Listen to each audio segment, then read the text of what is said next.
네, 안녕하세요. 드디어 마지막 수업까지 왔습니다. 네, 어,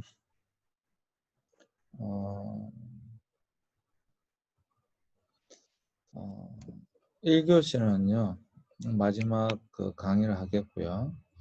2교시에는 시험 문제를 드릴 테니까 여러분들이 잘 준비를 하셨다가 하시면 좋을 것 같습니다. 네,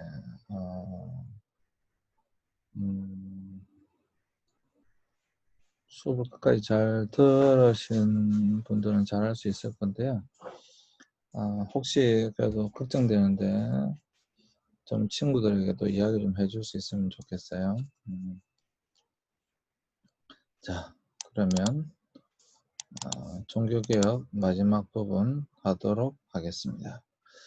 자, 종교개혁의 5대 원리라고 되어져 있습니다.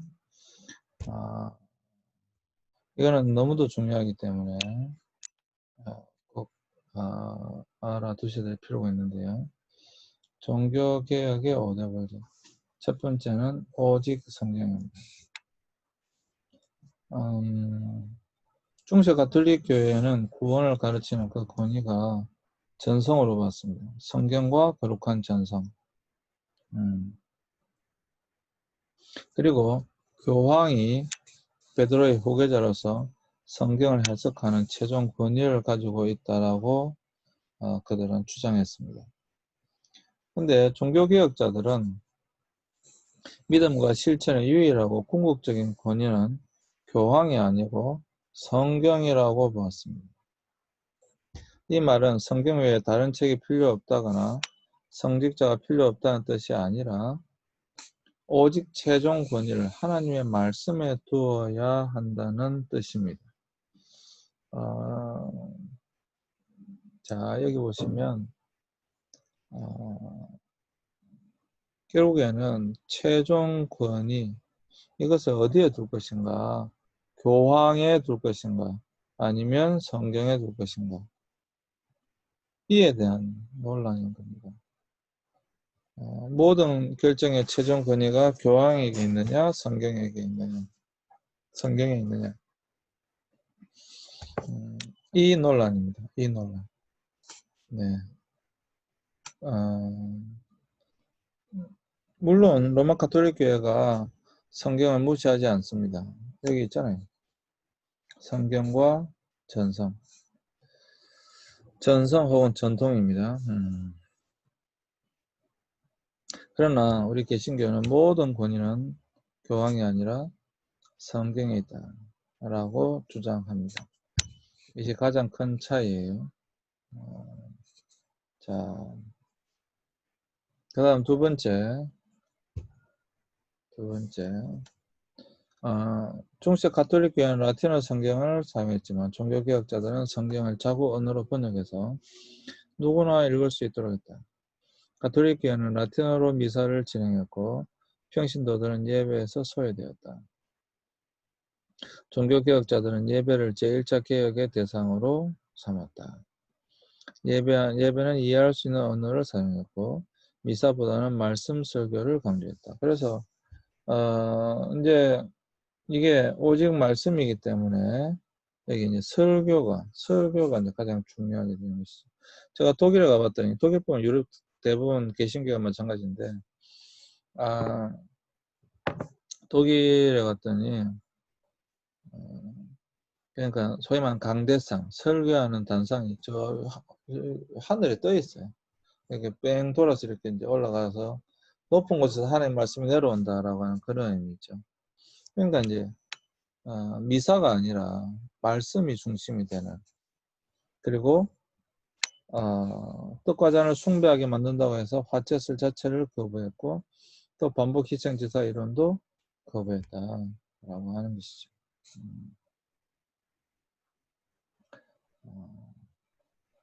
자, 그 다음에 오직 그리스도. 중세 가톨릭 교회는 성모 마리아를 예수님의 구속 사역의 동반자로 생각했다. 마리아와 성인들도 교인들을 위해 하나님께 기도하는 중보자라고 가르쳤다. 종교개혁자들은 그리스도 외에 다른 중보자를 인정하지 않았다. 그들은 성직자들이 없어도 교회 제도가 없어도 성도들이 하나님께 나아갈 수 있다는 만인 제사장설을 인정했다. 소위 말하는 이것이 만인 제사장설입니다. 만인 제사장설.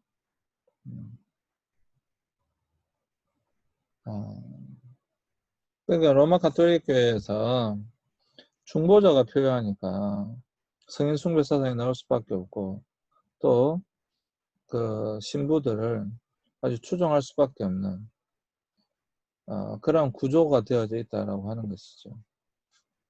근데 개신교회는 그렇지 않다. 직접 하나님께 나아갈 수 있다. 직접 하나님께 나아갈 수 있다는 의미가 만인 제사장설이에요. 모든 사람은 다 제사장이다. 이게 구약시대 제사장은 제사장만이 하나님께 나아갈 수 있었어요. 그 의미를 담고 있는 겁니다. 그러니까 누구든지 직접 하나님 앞에 나아갈 수 있다. 실제로 지금 개신교 지금 그렇게 하고 있잖아요. 그리고 이 말은 신학으로 훈련받지 않은 평신도가 설교하고 성만찬을 집행하고 축도하라는 것이 아니에요. 하나님은 성도들의 믿음을 돕기 위해 교회 제도를 주셨습니다. 그리고 훈련받은 목회자를 세웁니다. 이런 제도가 중요하지만 성직자들이 목사들이 중보자는 아니다라고 하는 거예요. 중간 단계가 필요 없다라고 하는 것입니다. 곧바로 하나님께 이야기하면 된다라고 하는 거예요. 목사는 목사로서의 역할을 하는 거죠. 오직은혜, 중세교회는 성대전을 통해 은총이 전달되면 인간은 변화된 기질을 통해 자유의지를 사용해서 공로를 쌓아야 한다고 가르쳤다. 자, 여기 보시면 공로를 쌓아야 한다고 했어요. 공로가 뭐예요? 면죄부잖아요. 면죄부. 결국에는. 그래서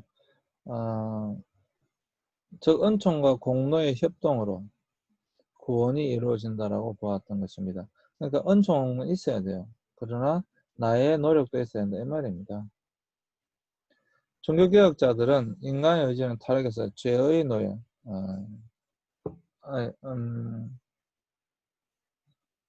우리의 의지를 종교개혁자는 뭐라고 하냐? 노예 의지로 봤습니다.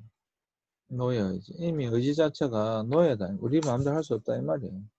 우리의 의지를 다스린 주인이 있다 이 말입니다. 프로이드가 이야기한 것처럼 그런 거죠. 뭐 어쨌거나 죄의 노예가 되어 있다고 봤습니다. 인간 편에서 하나님의 구원에 어떤 기여를 할 수 있는 가능성이 전혀 없다고 본 거예요. 인간이 구원을 받기 위해서 뭔가 해야 된다고 하는 것은 없다라고 하는 거예요. 따라서 오직 그리스도 안에서 나타난 하나님의 은혜를 믿음으로 우리는 구원을 의지할 수밖에 없다 라고 본 것입니다. 이게 오직 은혜입니다. 우리가 구원받는 것은 전적인 하나님의 은혜인 것이지 다른 우리의 어떤 노력에 의한 것이 아니다 라고 하는 것입니다. 오직 은혜, 공로가 아니다 이 말이에요. 은혜와 공로가 아니다 이 말이에요. 그 다음에 오직 믿음. 중세교회는 칭의를 얻으려면 믿음과 공로가 다 필요하다고 했습니다. 그렇지만 똑같은 말이에요. 종교개혁자들은 하나님 앞에서 어렵다고 인정받는 길은 오직 믿음밖에 없다고 생각했습니다. 루터는 믿음에서 즐거운 교환이 일어난다고 했어요. 그래서 예수 그리스도의 공로가 내 것이 되어서 칭의를 얻고 나의 죄는 예수님 것이 되어서 예수님이 십자가를 지시는 것이다 라고 보는 것입니다. 루터는 칭의를 법률적으로 이해했습니다. 만일 대부분에서 죄인에게 무죄를 선고하면 다시 그 죄를 묻지 않는다는 원리가 일사부재리의 원리인데요. 재판을 두 번 할 수 없다는 거예요. 이미 예수님께서 그렇게 선언했기 때문에 이제는 우리는 재판을 두 번 받을 필요가 없이 다 의인이 되었다라고 보는 것입니다. 그래서 공로가 아니라 오직 믿음이다 라고 하는 거예요. 이것도 마찬가지입니다. 면죄부가 아니다 이 말입니다. 그 다음에 마지막 오직 하나님께 영광. 중세교회는 성상과 이미지를 사용해서 교회를 영광스럽게 만들었지만 종교개혁자들은 성직자들에게 영광을 돌리고 교회에 영광을 돌리는 신학을 반대했습니다. 마리아를 그리스도보다 높이거나 동등한 자격으로 대하는 것에도 반대했습니다. 오직 하나님께만 영광을 돌리도록 했습니다. 그래서 교회에서 모든 형상과 상징들을 지워버렸던 것이죠. 자, 이거는 시험 문제 반드시 나옵니다. 좀 이따 하나 더 하고 있어요. 자,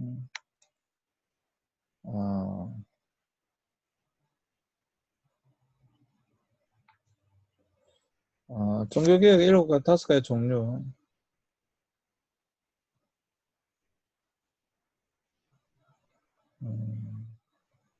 하여튼 루트 교회가 있고요.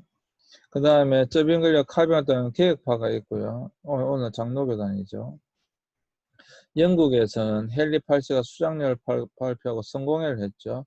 이 또한 로마 카톨릭으로부터 떨어져 나왔기 때문에 종교개혁으로 보는 겁니다. 네, 그 다음에 제3세례법은 과격파 종교개혁이 있습니다. 그래서 여기 보시면 개혁파는 스코틀랜드 장로교회가 되었고요. 영국에서는 회중교회가 되었고 북미 대륙 호주로 건너가서 그곳에 장로교회를 세웠습니다. 개혁교회는 유럽에서 주로 개혁교회 리폼드 처치라고 하고요. 미국에서는 주로 장로 프레스바이테리안이라고 부르게 되어졌어요. 네. 그리고 다섯째, 굉장히 중요한데 로마 카톨릭 안에서는 종교개혁에 대응하고 자체개혁을 하려는 반종교 카운터 리포메이션 굉장히 중요합니다. 반종교개혁운동 예. 이 일어났습니다. 그래서 이제 트렌터스 공회는 로마 카톨릭 교회를 재활련하고 성직자들의 교육 수준을 높였고요. 예수회를 통해 해외 선교에 열심히 선교가 시작한 미션이라고 하는 단어가 시작된 것이 로마 카톨릭 교회입니다. 개신교보다 무려 200년 이상 앞섰어요. 그리고 역종교개혁 혹은 반종교개혁이라고 하는데 이것을 통해 자체 정화를 합니다. 그래서 어떻게 되어졌느냐 하면 면접을 없앴고요. 뭐 성직자도 교육 수준 높였고요. 뭐 이런 자체 정화 운동이 일어났던 것이지요. 지금 로마 카톨릭교에서 면접 안 팔잖아요. 네. 이런 일도 있었다라고 하는 것을 여러분들이 꼭 기억해 두시기 바랍니다. 자, 그리고 중요한 거. 자, 이건 시험 문제입니다. 시험 문제입니다. 방금 종교개혁의 5가지 표제를 이야기했는데 본래 종교개혁은요. 종교개혁에 3대 표제가 있습니다. 이게 시험 문제이고 답을 쓰셔야 됩니다. 이건 이 수업을 들은 사람만이 적을 수 있겠죠. 종교개혁의 3대 표제는요. 먼저 오직 믿음입니다. 그리고 오직 은혜입니다. 그리고 오직 성경입니다. 이 굉장히 중요한 것이니까 이건 시험 문제입니다. 이게 답이기도 하고요. 이거는 워낙 유명하기 때문에 조금 원어상으로 뭐 원어도 아니지만 솔라 피데 이걸 영어로 하면 only faith입니다. 오직 믿음. 오직 은혜는 솔라 그라치아.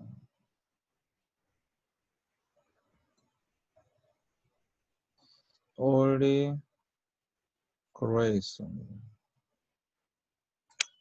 오직 성경은 솔라 스크립투라.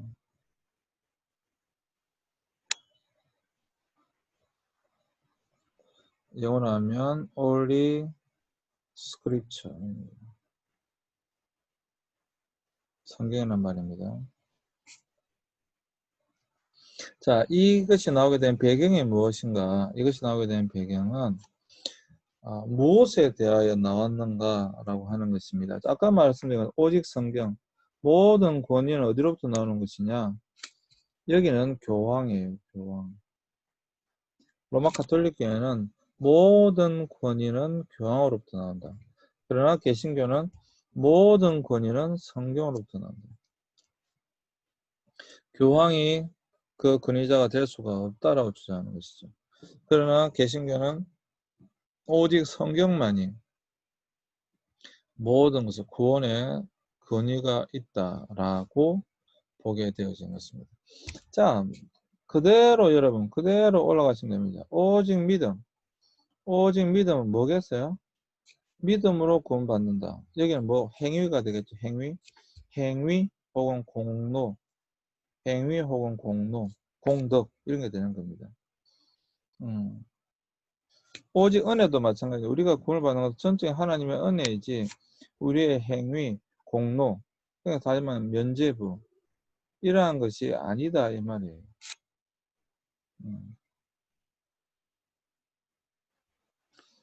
로마 가톨릭교회는 내가 지난번에 설명했죠.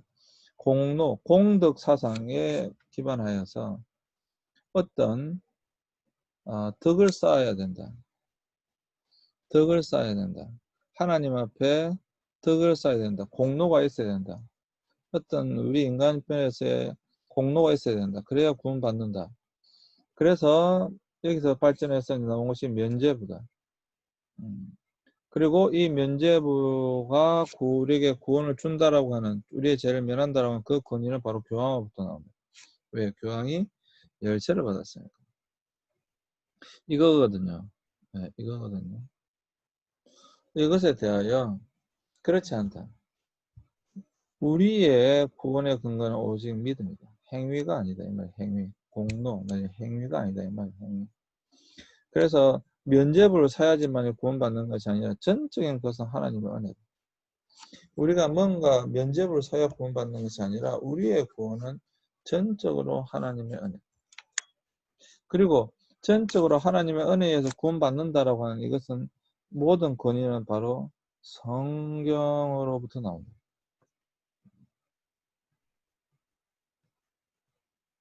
교황이 아니다. 그래서 개신교회는 그 교황이 없습니다.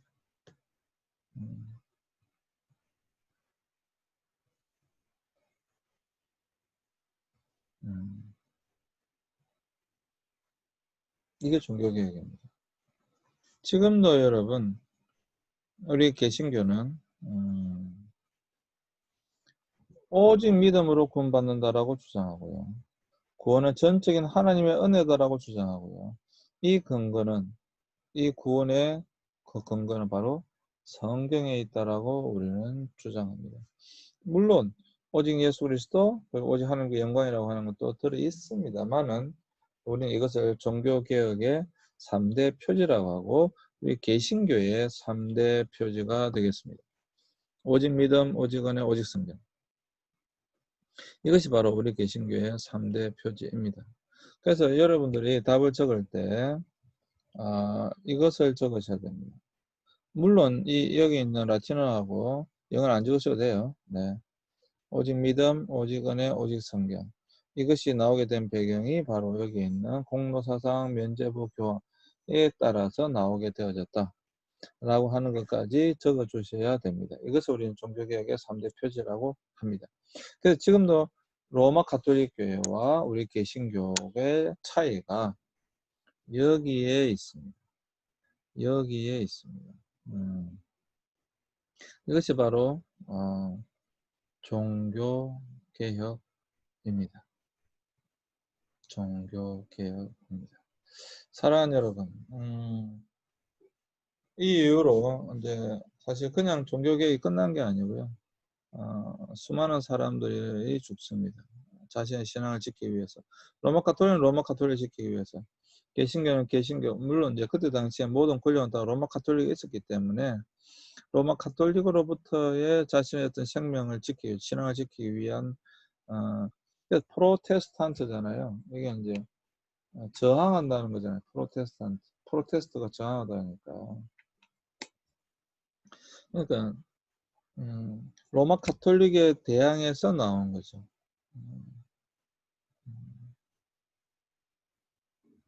지금까지도 우리 개신교의 3대 표지입니다. 오직 믿음, 오직 은혜, 오직 성령. 그래서 개신교회는 지금도 여전히 설교가 가장 중요한 것이고요. 로마 가톨릭교에서는 미사에 그 떡을 먹는 것이 가장 중요할 수밖에 없습니다. 그런 차이가 나타나고 있는 것이죠. 물론 지금에 와서는 뭐 로마 가톨릭교회가 아까 말씀드린 역종교계 이렇게 해서 자체적인 정화작용을 해서 정말 많이 깨끗해졌습니다. 아니 오히려 우리 개신교보다도 더 사람들로부터 칭찬을 받고 인정을 받고 있죠. 인정합니다. 그래서 개혁된 교회는 계속해서 개혁되어져야 하는 것이고요. 우리 개신교는 끊임없이 자신을 개혁해 나가야만 하는 것입니다. 자, 종교개혁의 3대 표지, 이게 시험 문제니까 여러분 꼭 기억하고 계시기 바랍니다. 잠시 쉬었다가 이제 마지막 2교시에 시험 문제를 내도록 하겠습니다. 그리고 시험 문제 답도 여러분들에게 알려드리도록 하겠습니다. 여러분 수고하셨습니다. 잠시 쉬었다가 하겠습니다.